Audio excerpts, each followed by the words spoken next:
Bismillahirrahmanirrahim. Assalamualaikum warahmatullahi wabarakatuh. Waalaikumsalam.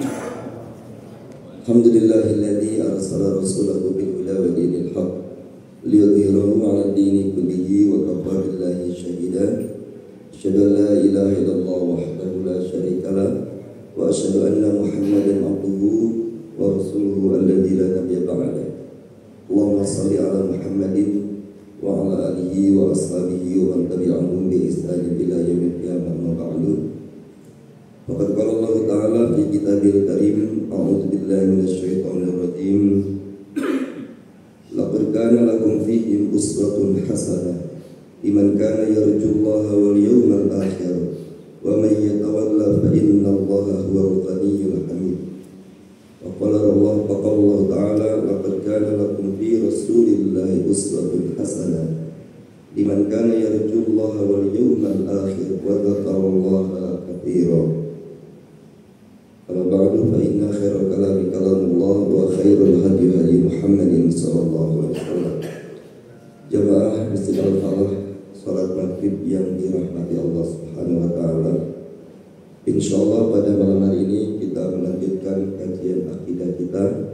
Insyaallah kita masuk kepada bab beriman kepada Nabi dan Rasul. Bulan lalu kita bahas beriman kepada kitab-kitab Allah Subhanahu wa taala. Dan insyaallah hari ini kita membahas tentang beriman kepada para nabi dan para rasul. Itu rukun iman yang keempat. Dalam hadis yang sahih ya, riwayat Ahmad, itu jumlah nabi itu Pak, jumlahnya ada sekitar 124.000 orang. Jadi jumlah nabi itu ada 124.000 orang ya. Dan jumlah rasul itu ada sekitar 313 orang. Itu dijelaskan di dalam kitab Sahih Imam Ahmad bin Hanbal ya. Jadi para nabi itu jumlahnya ada 124.000, sedangkan rasul jumlahnya ada 313 ya. Dalam hadis yang lain mengatakan rasul itu ada 315 ya. Nah, jemaah rahimakumullah ya. Di antara nabi dan rasul itu Allah katakan ada yang Allah ceritakan di dalam Al-Quran dan ada yang tidak diceritakannya. Walaqad arsalna rusulan min qablika minhum man qasasna 'alaika wa minhum lam naqsus 'alaika. Surat 40 ayat 78. Dan kami telah mengutus beberapa rasul sebelum engkau Muhammad. Di antara mereka ada yang kami ceritakan mereka kepadamu dan ada yang Nabi tidak diceritakan kepadamu ya. Wa rusulan qad qasasnahum 'alaik min qabl wa rusulan lam naqsus 'alaik. Kata Allah surat An-Nisa ya. Ada rasul yang diceritakan, ada rasul yang tidak diceritakan ya. Di dalam Al-Quran Pak, yang wajib kita ketahui kan ada 25 Pak ya, nabi dan rasul ya. Tapi ternyata ada juga nabi yang tidak diceritakan ya oleh Allah Subhanahu wa taala secara langsung namanya disebut, tapi diceritakan di Al-Quran ya. Ada nabi yang namanya tidak disebut secara langsung tapi diceritakan dia dalam Al-Quran. Seperti dalam surat Yasin Pak ya. Dalam surat Yasin itu kan Allah mengutus 3 nabi Pak ya. Allah mengutus 3 nabi kepada satu negeri namanya negeri Antioquia ya. Saya nggak tahu sekarang negeri Antioquia itu di mana Pak? Ya, Pak, please. Ya. Di mana tuh negeri Antioquia ya? Itu dijelaskan dalam surat Yasin ya. Itu ada 3 rasul yang diutus oleh Allah di negeri Antioquia ya. Nabinya itu namanya Shadiq, Saduq dan Shalum ya. Itu kalau kita baca dalam tafsir Ibnu Katsir, 3 nabi yang Allah utus ke negeri Antioquia itu namanya Nabi Shadiq, Nabi Saduq dan Nabi Shalum ya. Wadrib lahum masalan ashabal qaryah id ja'ahul mursalun id arsalna ilaihi musnaini fakadzabuhuma fa'azzazna bitsalisin faqalu inna ilaikum mursalun ya. Ingatlah kata Allah ketika kami mengutus 2 nabi ke negeri tersebut, lalu mereka mendustakan 2 nabi tersebut, maka Allah kuatkan 2 nabi itu dengan nabi yang ketiga ya. Tapi tetap aja mereka mendustakan para rasul itu ya. Itu dalam surat Yasin Pak ya. Jadi ada nabi-nabi yang Allah sebutkan di dalam Al-Quran tapi tidak secara langsung Allah sebutkan. Contohnya namanya ini surat Yasin tadi Pak ya. Nabi diutus ke negeri Antioquia. Nabi Sadiq, Nabi Syaduk, Nabi Sadiq, Soduk dan Shalum Pak, itu nama nabinya Pak ya. Ya. Ini jamar Allah ya, ini jadi ada nabi-nabi yang tidak diceritakan oleh Allah dalam Al-Quran. Yang jumlahnya Nabi itu 124.000 ya, dan ada Rasul 313 ya. Nah di antara Nabi dan Rasul ini Pak, ada yang banyak umatnya, ada yang sedikit umatnya, bahkan ada Nabi dan Rasul Pak sampai meninggal tidak punya pengikut satupun. Sampai meninggal ya, sampai dia meninggal tidak punya satupun pengikut ya. Salah satu contoh misalkan Pak, Nabi yang dakwahnya paling lama di muka bumi ini tapi umatnya sedikit, itu Nabi Nuh alaihissalam ya. Nabi Nuh itu dakwahnya 950 tahun tapi umatnya tidak nyampe 100 orang Pak ya. Tidak nyampe 100 orang ya. Begitu pula Nabi Isa berdakwah selama 7 tahun, diangkat jadi Rasul usia 30 tahun, berdakwah 7 tahun, dan nanti 3 tahun akan berdakwah lagi di akhir zaman ya, akan turun lagi. Itu Nabi Isa umatnya kan dari 7 tahun berdakwah cuma 13 orang. Itu pun yang 13 satu berkhianat ya, maka tinggal 12 namanya Al-Hawariyun ya, Al-Hawariyun ya. Jadi Pak, ada Nabi yang banyak, ada Nabi dan Rasul yang banyak umatnya, tapi juga ada Nabi dan Rasul yang tidak banyak umatnya ya. Bahkan tidak punya umat sama sekali sampai dia meninggal dunia. Nah kemudian apa bedanya Nabi dan Rasul ya? Apa bedanya Nabi dan Rasul Pak? Persamaannya Nabi dan Rasul adalah seorang laki-laki pilihan Allah yang diutus untuk mengajarkan umatnya. Tidak ada perempuan ya, tidak ada perempuan ya. Jadi kalau ada ngaku Nabi perempuan itu pasti terbantahkan Pak ya, tidak terbantahkan ya. Jadi Nabi dan Rasul itu Pak, itu semua laki-laki yang diutus Allah. Dan ini bukan jenjang karir Pak ya, bukan jenjang karir Pak ya. Saya pengen berkarir menjadi Nabi, nggak bisa. Nah ya, itu Nabi dan Rasul itu murni pilihan Allah Subhanahu Wa Taala. Bedanya Pak adalah ya, dalam kitab itu dijelaskan kalau Rasul itu Pak seorang laki-laki yang diutus oleh Allah, dia kepada orang-orang kafir, diutus kepada orang-orang kafir dengan membawa syariat baru ya. Jadi tidak ada satupun Pak Rasul yang jumlahnya 313 tadi Pak itu diutus kepada kaum yang sudah beriman, tidak ada. Semua Rasul itu Pak diutus kepada kaum yang semua kaumnya masih kafir Pak. Pasti kafir Pak ya, pasti kafir Pak, itu Rasul Pak ya. Sedangkan Nabi Pak itu diutus oleh Allah kepada kaum yang sudah beriman ya, yang sudah beriman, dan dia tidak membawa syariat baru. Dia cuma meneruskan syariat Rasul sebelumnya ya. Dia cuma membawa syariat Rasul sebelumnya ya. Jadi tidak ada Nabi Pak itu yang diutus ke negeri kafir, tidak ada. Yang namanya Nabi diutus ke negeri orang beriman karena dia meneruskan perjuangan Rasul yang sebelumnya yang sudah meninggal dunia. Makanya Nabi itu tidak membawa syariat baru, sedangkan Rasul membawa syariat baru Pak. Satu contoh misalkan Pak, satu contoh Pak ya. Nabi Muhammad mengatakan bahwa sebaik-baiknya puasa sunnah adalah puasa Nabi Daud ya, puasa Nabi Daud Pak. Tapi menariknya Rasulullah tidak pernah puasa Daud Pak. Kenapa kira-kira Pak? Kalau Nabi mengatakan sebaik-baiknya puasa sunnah adalah puasa Daud, tapi Nabi sendiri nggak pernah puasa Daud Pak. Ya, kenapa begitu Pak kira-kira? Karena Nabi Daud Rasul, Nabi Muhammad juga Rasul. Nah, masing-masing Rasul itu punya syariat sendiri-sendiri ya. Makanya Nabi Muhammad Pak puasanya melebihi Nabi Daud.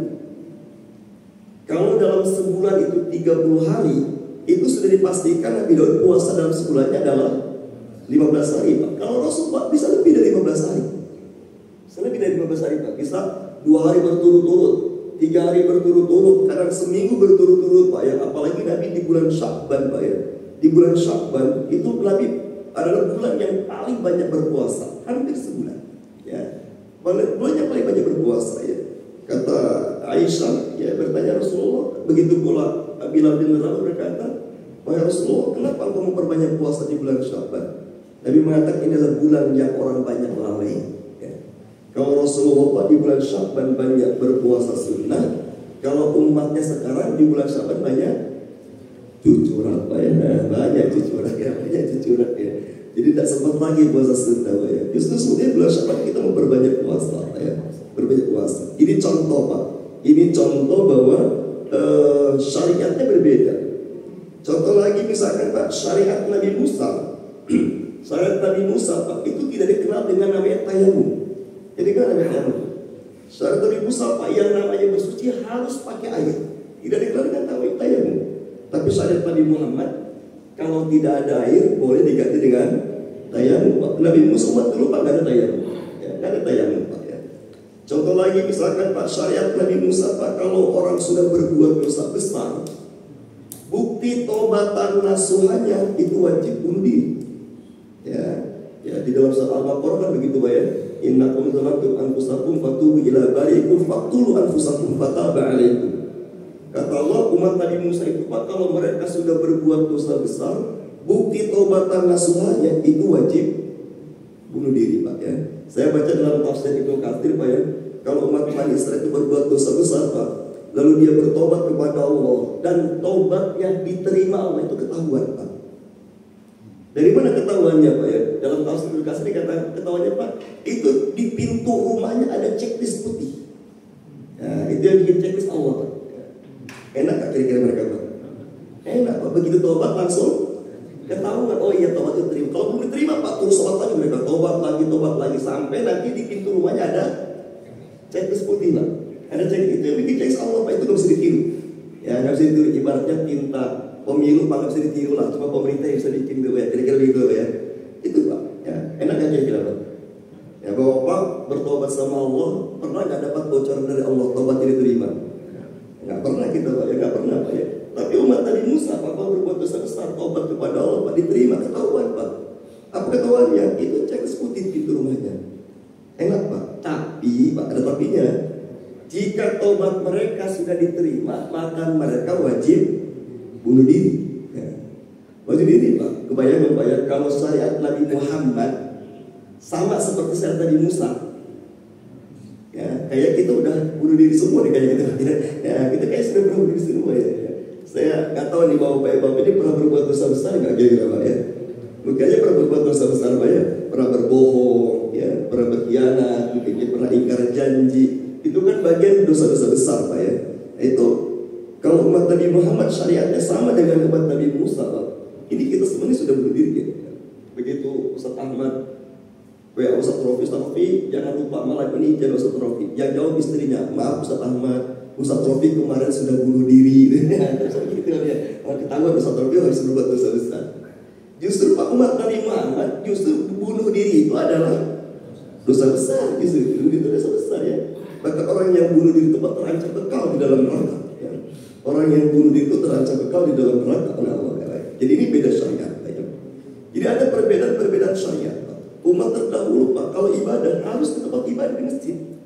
Ya, dari umat Nabi Isa sampai umat Nabi Nuh alaihissalam Pak, itu tidak boleh yang namanya ibadah sholat Pak, itu tidak boleh kerjakan kecuali harus di masjid Pak. Ya, di masjid. Tapi umat Nabi Muhammad kan semua bumi Allah adalah masjid kecuali kamar mandi dan kuburan. Ya, kecuali kamar mandi dan kuburan Pak ya.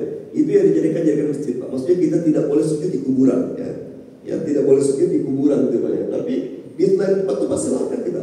Umat dulu Pak tidak boleh sholat kecuali harus di masjid. Nah, menarik nih Pak ya. Bahkan Pak umat terdahulu itu Pak syariatnya ya. Umat terdahulu itu syariatnya Pak ya. Baru terlintas dalam pikiran saja berbuat buruk Pak, itu sudah dosa. Baru terlintas berpikir buruk Pak ya. Misalkan Bapak pernah mati nanti. Itu orang jelek amat ya. Itu dalam pikiran Pak. Itu dosa, itu sudah dihitung dosa. Dan ini Pak, perbuatan buruk yang baru terlintas di dalam hati ini pun di awal-awal Islamnya Nabi Muhammad Pak, itu pun dihitung dosa. Jadi sahabat-sahabat Nabi yang baru masuk Islam Pak, di awal-awal dakwah Rasulullah SAW Pak, itu ternyata sama Pak. Baru apa yang terlintas dalam pikiran aja Pak, terlintas berbuat buruk dalam pikiran aja, itu sudah dihitung dosa. Ya. Itu karena ini syariat umat dulu pun demikian. Sampainya para sahabat itu Pak datang kepada Rasulullah SAW. Rasulullah, kalau ternyata apa yang baru terlintas di pikiran kita saja sudah dosa besar, sepertinya engkau saja yang masuk surga. kami nggak bisa masuk surga. Mohon maaf Pak ya, walaupun kita tidak berbuat buruk Pak, ya tidak berbuat buruk, tapi pernah nggak berpikir buruk Pak? Pernah nggak berpikir jelek Pak ya? Ya, mohon maaf Pak ya, misalkan Bapak menahan lisan tidak mencela Pak, tapi begitu lihat orang jelek Pak, lihat orang yang PK sebelah misalnya Pak, kira-kira pikiran mencela nggak Pak kira-kira Pak? Ya mohon maaf misalkan Pak, orang lihat Wakil Presiden Gibran misalkan Pak ya, ya misalkan Pak ya, lihat Pak Gibran misalkan, mungkin mulutnya tidak mencela, tapi mungkin pikirannya mencela nggak Pak? Mungkin aja mencela bagi yang tidak suka, bagi yang tidak suka Pak. Bayangkan di awal-awal Islam ini Pak, itu pun sudah dihitung dosa. Sampai sahabat mengatakan kami nggak bisa masuk surga kalau begitu. Hanya engkau harus masuk surga. Maka turunlah ayat kepada kita Pak, la yukallifullahu nafsan illa wus'aha laha ma kasabat wa 'alaiha ma kasabat. Itu asbabun nuzulnya karena sahabat merasa keberatan dengan syariat itu. Kata Allah, laha ma kasabat, bagimu mendapatkan pahala kasabat yang kamu perbuat walaupun baru terpikir. Maka Nabi mengatakan Pak, barang siapa yang niat berbuat baik lalu tidak jadi berbuat baiknya, itu saja sudah dapat pahala. Ya, man hamma bi hasanatin falam ya'malha falahu hasanatun kamilah. Barang siapa yang berniat berbuat baik lalu ia tidak jadi melakukannya, itu pun sudah dapat pahala. Bapak-bapak sudah niat salat tahajud Pak, tapi ternyata bablas. Bangun-bangun pas azan subuh Pak, itu sudah dapat pahala, sudah dapat pahala salat tahajud. Bapak-bapak niat salat maghrib di masjid, ternyata begitu ke masjid hujan lebat Pak, nggak jadi ke masjid Pak ya, nyari-nyari Pak nggak ketemu misalkan Pak ya, mau bawa mobil ternyata mogok pula lagi mobilnya misalkan Pak ya, itu sudah dapat pahala salat di masjid Pak. Tapi Nabi katakan man hamma sayi'atan, barang siapa yang berniat berbuat buruk lalu dia tidak jadi berbuat buruknya, maka tidak dihitung dosanya. Makanya kalimatnya Pak, kalau berbuat baik kasabat, kalau berbuat buruk iktasabat. Laha ma kasabat wa 'alaiha ma kasabat. Jadi kalau kita baru berpikir berbuat buruk, baru terlintas berbuat buruk Pak, itu belum dihitung dosa. Dihitung dosa kalau sudah dilakukan Pak ya. Makanya itu keberatan sahabat dulu Pak. Maka kalimat berikutnya, Rabbana wala tahmil alaina isran kama hamaltahu 'alal ladzina min qablina. Ya Allah, jangan kau bebankan syariat Islam kepada kami yang kami tidak mampu, sebagaimana kau bebankan kepada orang-orang sebelum kami. Subhanallah, orang dulu nggak dikenal tayammum Pak, mesti harus berwudu. Kebayang dong Pak ya, kebayang Pak, mereka harus mandi junub, ternyata tidak ada air dan lagi sakit Pak, harus cari itu Pak, harus cari Pak. Dalam keadaan demam tipu, mandi junub pakai air Pak. Kalau sekarang kan Pak, insya Allah ya tidak harus mandi junub kalau memang tidak ada air Pak ya, jadi bisa diganti dengan tayamum Pak, dengan tayamum. Nah, ini jamaah Allah Pak ya, ini beratnya syariat umat-umat terdahulu dibanding umat kita sekarang Pak. Umat Nabi Musa Pak, sholatnya aja 50 rakaat. 50 rakaat. Kalau kita kan cukup 17 rakaat. Itu pun tidak sekaligus Pak, tidak sekaligus Pak ya. Kalau Nabi Musa Pak, hari Sabtu adalah hari untuk sholat. Ya, tidak ada kegiatan hari Sabtu hanya untuk hari sholat. Karena itu jangan Allah Pak ya. Ini jadi nabi-nabi dan rasul itu, kalau rasul tadi saya katakan Pak, seorang laki-laki Allah, seorang laki-laki yang diutus oleh Allah kepada orang kafir dengan membawa syariat baru Pak ya, syariat baru ya. Intinya sama mentauhidkan Allah, menyembah Allah, tapi cara ibadahnya berbeda-beda Pak, hukumnya berbeda-beda. Tapi kalau Nabi itu diutus oleh Allah kepada orang yang sudah beriman Pak, dia hanya meneruskan syariat Rasul yang meninggal sebelumnya ya. Maka dia tidak membawa syariat baru Pak ya, tidak membawa syariat baru Pak ya. Nah cuma setelah Nabi Muhammad diutus, kata Nabi Muhammad itu adalah akib. La nabiyya ba'da wa la rasul. La nabiyya ba'di wa rasul. Ada ini akib, akib ini adalah nabi terakhir yang tidak ada nabi dan tidak ada rasul setelahku ya. Tidak ada nabi dan tidak ada rasul setelahku Pak. Nah, makanya Pak, ini klaim Ahmadiyah Pak ya. Kalau Ahmadiyah itu kan mengatakan Pak, memang tidak ada Rasul setelah Nabi Muhammad, tapi ada Nabi setelah Nabi Muhammad. Namanya Nabi Mirza Ghulam Ahmad, Pak ya. Nabi Mirza Ghulam Ahmad. Makanya Pak, istilah orang Ahmadiyah Pak, kepada Mirza Ghulam Ahmad disebut Nabi kecil. Kepada Nabi Muhammad istilahnya Nabi besar. Makanya Pak tidak perlu memperingati Maulid Nabi besar Muhammad SAW. Nggak usah pakai kata-kata besar Pak. Nabi besar itu istilah yang dibuat oleh orang-orang Syiah, ya, orang Ahmadiyah ya. Jadi nggak usah pakai kata Nabi besar Muhammad, nggak usah. Nabi Muhammad saja Pak ya. Tidak ada kata-kata besarnya.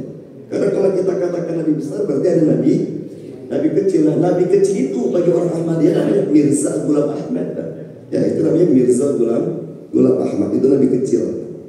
Nah, ini jamaah rahimahullah Pak ya, ini yang kedua tentang bahwa semua Rasul diutus kepada orang kafir untuk mengislamkan satu kaum yang kafir, sedangkan Nabi diutus kepada orang yang sudah beriman meneruskan syariat berikutnya.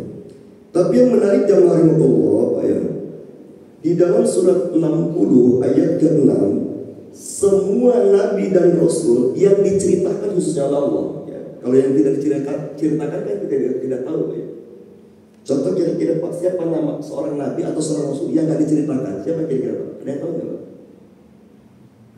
Seorang Rasul yang tidak diceritakan di Quran, kira-kira ada yang tahu nggak kira-kira Pak? Contohnya siapa Pak? Yang meneketeh, yang orang nggak diceritakan Pak ya.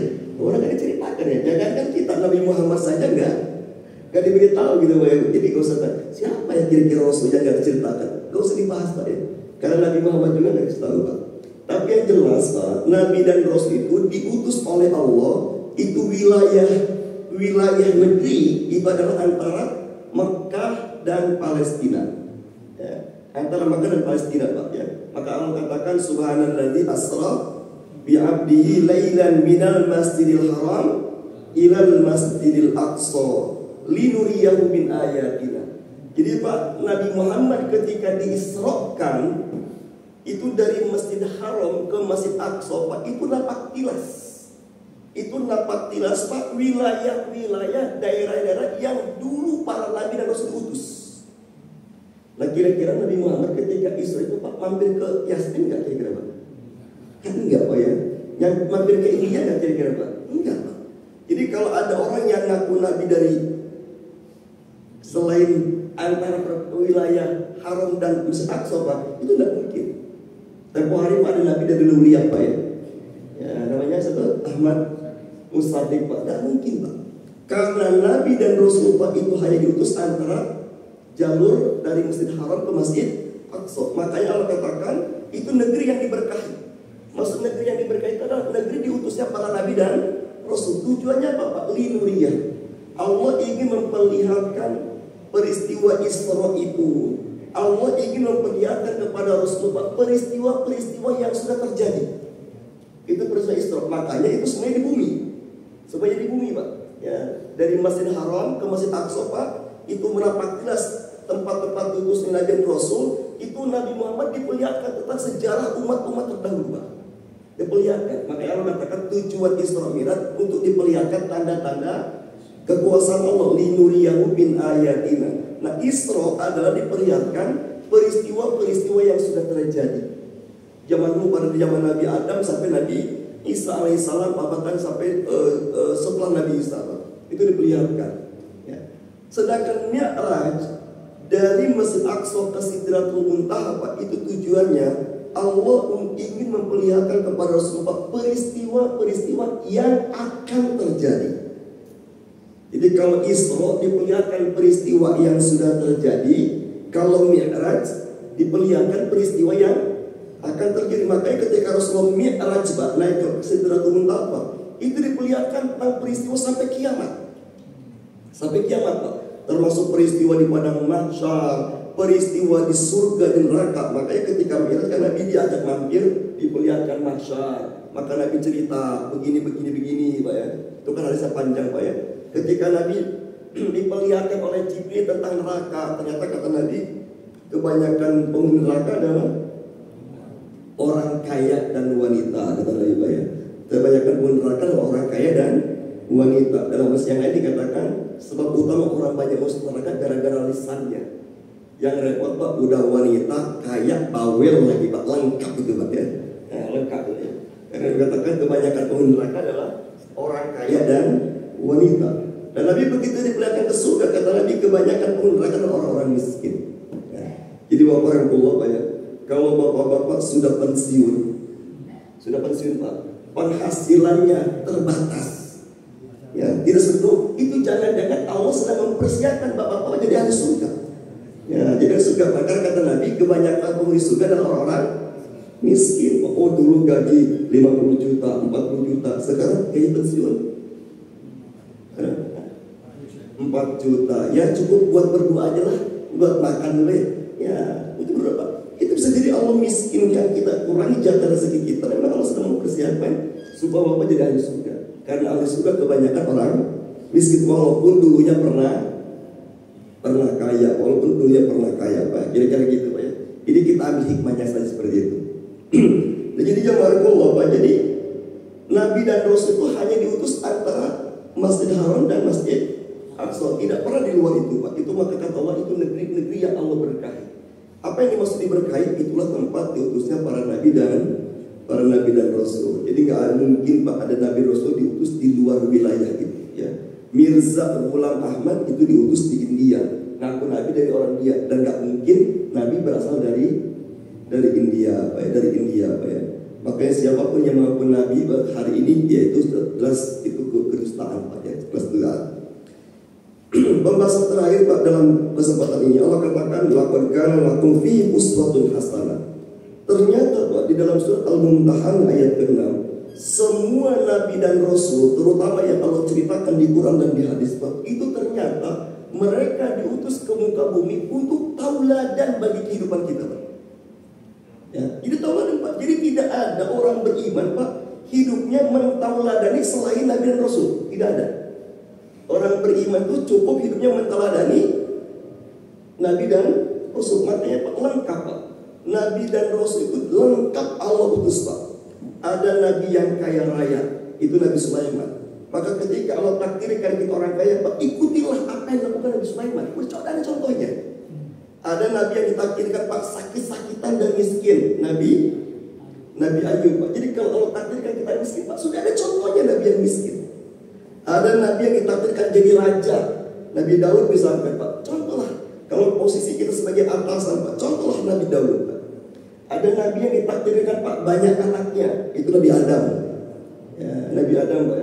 Nabi Adam itu kan dalam riwayat dikatakan Pak, itu istrinya Hawa itu melahirkan 50 kali Pak.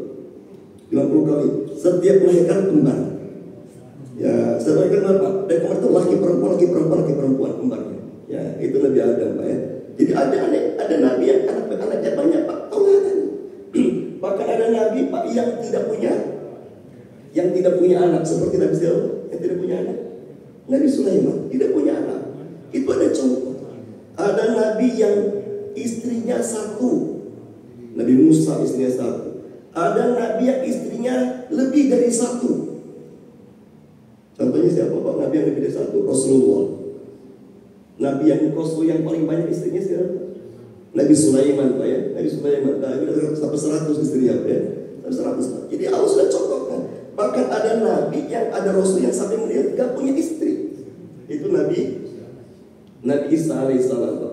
Jadi Pak Allah sudah utus para Nabi dan Rasul Pak lengkap dari sisi kehidupan sosialnya. Lengkap. Makanya kata Allah Pak, tidak pantas orang beriman mentauladani kehidupannya kepada selain Nabi dan Rasul Pak ya. Bapak-bapak jadi orang tua, ada Nabi yang sudah sangat tua Pak ya. Nabi apa misalkan Nabi Zakaria sudah sangat tua ya. Ya, jadi ada tauladannya Pak. Nabi yang kaya raya, Nabi yang miskin, Nabi yang nomaden ya, seperti Nabi Isa kan nomaden Pak ya. Namanya juga Al-Masih. Al-Masih kan pengembara Pak, nomaden Pak ya. Ya, baik semua tentang kehidupan kita Pak sudah ada contohnya dari para Nabi dan Rasul. Maka sekali lagi Pak, tidak pantas bagi orang beriman mentauladani selain Nabi dan Rasul. Oh, saya ngefans sama tokoh dunia misalkan Pak ya, Samuel Huntington misalkan Pak. Tidak pantas Pak ya. Nanti dalam kitab ini Pak nanti dibahas al-wala al-bara. Kita tidak boleh ngefans para orang kafir Pak. Ya, kita tidak boleh mentauladani dalam kehidupan mengambil tauladan kepada orang-orang kafir Pak ya. Nah, ini jamaah Allah Pak, jadi semua sisi kehidupan kita sudah Allah contohkan kepada kita melalui para nabi dan rasul. Cuma Allah katakan di dalam ayat ini Pak, orang-orang hanya bisa mentauladani nabi dan rasul dari semua sisi kehidupannya itu kalau dia memiliki 3 sifat. Jadi orang-orang yang tidak memiliki 3 sifat ini, dia sangat mungkin berat untuk mentauladani kehidupan para nabi dan rasul. Jadi Bapak Ibu yang dimuliakan Allah, kalau kita ingin menjadi orang-orang yang bisa mentauladani nabi dan rasul, maka milikilah 3 sifat ini. Yang pertama Allah katakan liman kana yarjullah, yaitu bagi orang-orang yang mengharapkan pahala dari Allah. Orang-orang kafir percaya nggak sama pahala? Orang-orang munafik percaya nggak sama pahala? Maka orang-orang munafik Pak sulit mentauladani Nabi. Contoh Pak ya. Bab minum saja Pak. Orang-orang yang tidak berharap pahala Pak, dia masih senang minum pakai tangan kiri. Padahal jelas Nabi melarang kita minum pakai tangan kiri. Itu kan tidak susah Pak. Cukup minum pakai tangan kanan. Tapi kalau kita berharap pahala Pak, ini insya Allah ini kita mudah mengikuti Nabi untuk minum pakai tangan kanan. Ya. Tidur misalkan dalam keadaan punya wudhu Pak, itu hanya bisa ditiru bagi mereka yang mengharapkan banyak pahala dari Allah Subhanahu wa Ta'ala. Jadi kita orang-orang mudah mentauladani Nabi itu kalau dia orientasinya akan mengharapkan balasan dari Allah pahala. Itu yang pertama. Yang kedua jamaah Allah Pak, orang akan mudah mentauladani Nabi dan Rasul. Yang kedua wal yaumal akhir. Orang-orang yang hidupnya lebih kuat orientasi akhiratnya. Jadi kalau kita hidup ini lebih kuat orientasi dunianya Pak, berat mencontoh kehidupan, tata cara kehidupan Nabi dan Rasul. Makanya mohon maaf sekali Pak, orang-orang yang sudah beriman, kemudian usianya sudah sepuh, ya sudah 70, sudah 75, 80 Pak. Mereka adalah orang-orang yang sangat antusias Pak beramal soleh. Kenapa Pak? Karena di kepala mereka cuma mikir cuma satu, nyiapin bekal mati Pak. Ini kira-kira seperti itu Pak. Makanya orang-orang kalau sudah sepuh itu taat ibadah sama Allah Pak, itu lebih konsisten. Ya, bapak-bapak insya Allah lebih konsisten sholat 5 waktu di masjid dibanding yang masih muda. Ya, kenapa? Karena bapak ngapain lagi? Nunggu mati kok. Tinggal nunggu mati. Itu namanya berharap akhirat Pak ya. Berharap akhirat. Nah yang paling penting yang terakhir Pak kata Allah ya dalam surat 33:21, kita ini bisa mentauladani Nabi dan Rasul Pak. Yang ketiga, kalau kita punya sifat selalu berzikir kepada Allah. Jadi Allah katakan Pak, kita ini mudah meniru para Nabi dan Rasul dalam kehidupan kita. Kalau kita satu, selalu berharap pahala dari Allah. Yang kedua, selalu berorientasi kepada akhirat Pak. Dan yang ketiga, selalu banyak berzikir Pak ya. Zikir dalam artian bukan sekedar mulutnya komat kamit subhanallah bukan sekedar itu Pak. Tapi zikir yang dimaksud adalah inti zikir ya. Inti zikir itu ada 2 Pak ya. Jadi orang yang ahli zikir itu intinya ada 2 ya. Jadi orang yang ahli zikir Pak adalah orang yang bisa menjaga 2 ini. Walaupun mulutnya banyak komat kamit memuji Allah Pak, tapi dia tidak memiliki 2 ini, itu bukan disebut ahli zikir. Itu hanya ahli membaca lafaz zikir ya. Jadi banyak disebutkan ahli zikir itu ada memiliki 2. Yang pertama Pak kata para ulama Pak, inti zikir itu yang pertama adalah semangat mengejar janji-janji Allah. Jadi orang yang ahli berzikir adalah orang yang semangat mengejar janji-janji Allah Pak. Di Quran Allah banyak memberikan janji Pak ya, Allah banyak memberikan janji. Jadi kita ini Pak, kalau kita ingat janji Allah, kita semangat mengejarnya. Ya, kita semangat mengejarnya. Contoh misalkan Pak ya, Nabi mengatakan ya, siapa yang setiap malam baca Al-Muluk, maka dijanjikan akan dibebaskan dari azab kubur Pak. Azab kubur. Nah orang yang berzikir Pak itu semangat mengejar itu. Ya, saya belum baca Al-Muluk malam ini, baca. Kenapa? Karena ingin bebas dari sisa kubur Pak ya. Ini sisa kubur Pak. Ini artinya Pak, itu orang yang berzikir. Jadi kalau kita tidak semangat mengejar janji Allah Pak, itu belum ahli zikir. Karena inti ahli zikir adalah semangat mengejar janji-janji Allah. Di Quran banyak sekali Pak, setiap berbuat baik ada janji. Setiap berbuat baik ada janji. Itu kita semangat mengejarnya. Dan yang kedua Pak, zikir itu intinya adalah takut akan ancaman-ancaman Allah. Jadi orang yang ahli zikir adalah orang yang selalu takut kepada ancaman-ancaman Allah. Misalkan contoh Pak, ancaman Allah, fawailul lil musallin alladzina hum an sholatihim sahun Pak. Begitu kita lagi capek Pak, ingin nunda sholat misalkan Pak ya, ingat kalau orang nunda sholat ada ancaman akan celaka kata Allah. Nah, buru-buru kita sholat Pak, tidak lagi menunda sholat, itu namanya ahli zikir. Itu namanya ahli zikir Pak. Begitu kita mau zalim sama orang Pak, kita ingat ancaman Nabi Pak, setiap kezaliman kita pasti akan dituntut di hari kiamat. Itu kan ancaman Pak. Maka begitu kita mau berbuat zalim, tidak jadi berbuat zalim karena takut dengan tuntutan di hari kiamat orang yang kita zalimi Pak. Berhenti kita berbuat zalimnya, itu namanya ahli zikir. Ya.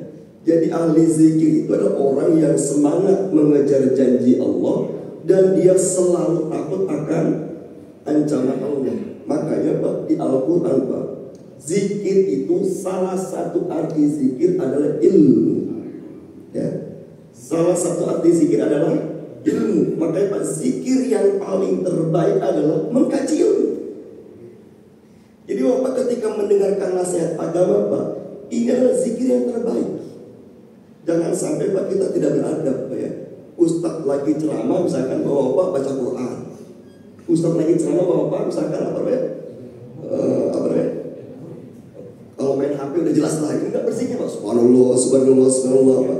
Padahal Pak mengejar menuntut ilmu itu zikir yang lebih baik daripada itu semua. Masya Allah Pak. Abu Hurairah Pak itu pernah ngaku kepada Rasulullah Pak gak pernah bisa sholat tahajud. Ya, dulu Pak awal-awal keislaman Abu Hurairah Pak dia selalu ngaku sama Nabi gak bisa sholat tahajud. Karena Nabi mengatakan kenapa kamu gak tahajud? Karena Rasul saya setiap malam begadang menulis hadis. Setiap malam saya begadang menulis hadis karena Abu Hurairah sepanjang siang kan ikut bersama Nabi. Apa yang dia lihat, apa yang diucapkan Nabi diingat sama dia Pak, itu malam ini tulis. Sehingga dia bilang aku selalu tidur lewat tengah malam karena nulis hadis Pak. Jadi Abu Hurairah tidak bisa bangun tahajud. Apa Abu Hurairah dicela Pak sama Nabi? Gara-gara mengkaji ilmu, nulis ilmu lalu tidak bisa tahajud, apa dicela Pak? Tidak Pak. Tidak Pak. Apa kata Rasulullah? Abu Hurairah, kalau engkau gak bisa tahajud, maka sholat witirlah sebelum tidur. Ya, sholat witirlah sebelum tidur. Kenapa demikian Pak? Rasul tidak, jangan begitu sholat tahajud kamu, nggak begitu Pak. Ya, kenapa demikian Pak? Karena Rasul tahu tidak sholat tahajudnya Abu Hurairah gara-gara dia mengkaji ilmu. Tapi Nabi pernah memberikan contoh, kata Nabi, jangan seperti si fulan yang terjangkit sifat munafik. Nabi tidak benar-benar jangan seperti si fulan terjangkit sifat munafik. Kenapa? Dulunya rajin tahajud, sekarang nggak pernah tahajud. Subhanallah Pak, ada satu sisi yang tidak dicela oleh Nabi karena tidak tahajud, tapi ada satu sisi yang dicela sama Nabi karena tidak tahajud. Ya, Abu Hurairah Pak tidak dicela karena tidak tahajud karena dia mengkaji ilmu. Berarti Pak mengkaji ilmu lebih utama daripada sholat tahajud Pak. Tapi yang satu sisi Pak dicela karena dia terlambat. Ya bukan karena ini memang perlu nggak bangun. Masa itu zaman Allah ya. Jadi salah satu arti zikir adalah ilmu. Maka Allah katakan fas'alu ahla dzikri in kuntum la ta'lamun. Nabi Allah tidak mengatakan fas'alu ahla ilmi, tapi fas'alu ahla dzikri. Tanyakanlah kepada ahli zikir ketika kamu tidak tahu. Maka salah satu arti zikir adalah ilmu. Al-Quran Pak, salah satu nama lain Al-Quran apa Pak? Az-Zikro. Salah satu nama Al-Quran Az-Zikro Pak. Apa artinya Pak? Seseorang akan menjadi ahli zikir. Ya, zikir tadi apa tadi Pak? Semangat mengejar janji Allah, selalu takut akan ancaman Allah Pak. Itu ahli zikir Pak. Seseorang akan menjadi ahli zikir kalau dia tahu ilmunya. Kalau dia tahu ilmunya Pak. Subhanallah Pak ya. Kalau dia tidak tahu ilmunya Pak, kesempatan beramal, amalannya ringan, tapi pahalanya besar. Itu amalnya ringan, pahalanya besar. Kalau dia tidak tahu ilmunya Pak, terlewatkan itu amal itu. Terlewatkan amal itu Pak. Contoh misalkan, sederhana Pak, misalkan Pak. Kata Nabi, barang siapa yang membaca surat Al-Ikhlas 10 balik, Allah jamin baginya istana di surga. Kalau tidak tahu, kira-kira baca nggak Al-Ikhlas 10 balik Pak? Ya. Makanya Pak ahli zikir itu adalah pasti berilmu. Orang berilmu belum tentu ahli zikir. Makanya kita semangat mengejar janji Allah, takut akan ancaman Allah kalau kita tahu ilmunya. Kira-kira demikian. Allahu a'lam.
Jadi sekali lagi Pak, kesimpulannya bahwa beriman kepada para nabi dan rasul adalah kita menjadikan mereka semua tauladan kehidupan kita. Sekali lagi, tidak ada nabi dan rasul yang tidak pantas untuk ditauladani. Sudah lengkap Allah mengutus nabi dan rasul Pak, dari sisi kehidupannya itu ada pada kita semuanya. Kita dalam posisi apa? Ada pasti nabi contohnya yang sudah posisi itu. Maka sekali lagi, orang-orang hanya akan bisa mentauladani Nabi kata Allah kalau dia memiliki 3 sifat. 1, sifat selalu berharap banyak dapat pahala dari Allah. Yang kedua, selalu berharap berorientasi kepada akhirat. Dan yang ketiga adalah ahli zikir. Orang-orang yang hidupnya materialistis, ya, orang-orang yang hidupnya selalu diukur dengan dunia, Pak, mereka adalah orang-orang yang sulit untuk mentauladani Nabi dan Rasul. Nah, mudah-mudahan kita memiliki 3 sifat tadi Pak, ya. Selalu berharap mendapat pahala, terus kita lebih fokus mengejar kehidupan akhirat, dan yang ketiga kita selalu dizikir, semangat mengejar janji Allah, dan selalu takut akan ancaman Allah, sehingga mudah-mudahan Allah memberi hidayah kepada kita untuk terus mudah mentauladani para nabi dan rasul. Karena mengikuti nabi dan rasul Pak, janji Allah adalah diampuni dosa-dosa dan pasti dicintai Allah Subhanahu wa ta'ala. Mudah-mudahan ada manfaatnya. Insya Allah pada bulan depan insya Allah kita lanjutkan tentang pembahasan beriman kepada para nabi dan rasul bab kedua insya Allah. Hadanallahu wa iyyakum ajmain. Mohon maaf atas segala kekurangannya. Mari kita tutup dengan doa penutup majlis. Subhanakallahumma wa bihamdika asyhadu an la ilaha illa anta astaghfiruka wa atubu ilaik. Wa atubu minkum. Wassalamualaikum warahmatullahi wabarakatuh.